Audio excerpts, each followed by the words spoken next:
Jarang ada kisah manusia yang bikin dua dunia sains dan keyakinan saling bertabrakan sekeras ini.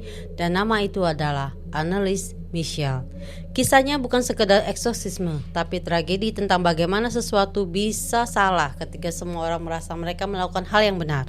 Anneliese Michel lahir di Jerman tahun 1952, anak yang rajin, religius, dan punya kehidupan normal. Semua berubah saat remaja ketika dia mulai mengalami kejang-kejang.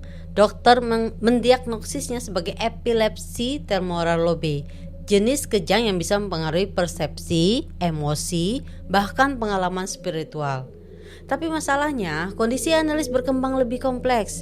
Dia mulai mendengar suara-suara, melihat hal-hal yang menurutnya jahat, dan merasa tubuhnya dikendalikan. Sementara itu, keluarga dan lingkungan gerejanya yang sangat religius menginterpretasikan bahwa gejala dari sudut pandang iman, bukan medis. Dari sinilah badai mulai terbentuk. Lalu muncul fase yang paling terkenal. Anneliese mulai menunjukkan perilaku yang kalau digambarkan itu seperti orang yang sangat menderita. Dia menolak makanan, berteriak kesakitan, tidak bisa tidur, dan mengalami depresi yang berat. Tapi dari sisi lain, dia juga menunjukkan tanda-tanda keluhan fisik yang bisa dijelaskan secara medis, malnutrisi, dehidrasi, dan efek samping obat anti kejang. Keluarga akhirnya meminta eksorsisme resmi. Gereja Katolik setelah beberapa pertimbangan menyetujui ritus eksorsisme yang dilakukan oleh dua pastor. Selama 10 bulan mereka melakukan sekitar 67 sesi eksorsisme.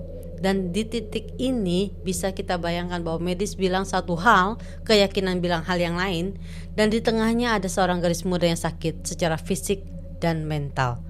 Pada 1 Juli 1976, Anneliese meninggal di usia 23 tahun. Penyebab malnutrisi dan dehidrasi. Orang tuanya dan kedua pastor kemudian diadili karena kelalaian. Mereka tidak pernah bermaksud jahat, tapi pengadilan menilai bahwa keputusan menghentikan perawatan medis memperburuk kondisi Anneliese. Dan yang paling membuat cerita ini abadi adalah orang yang percaya aspek spiritual melihatnya sebagai bukti kerasukan. Orang yang berpegang pada sains melihatnya sebagai kombinasi epilepsi, psikosis, dan tekanan lingkungan. Dan tidak ada jawaban yang memuaskan semua pihak.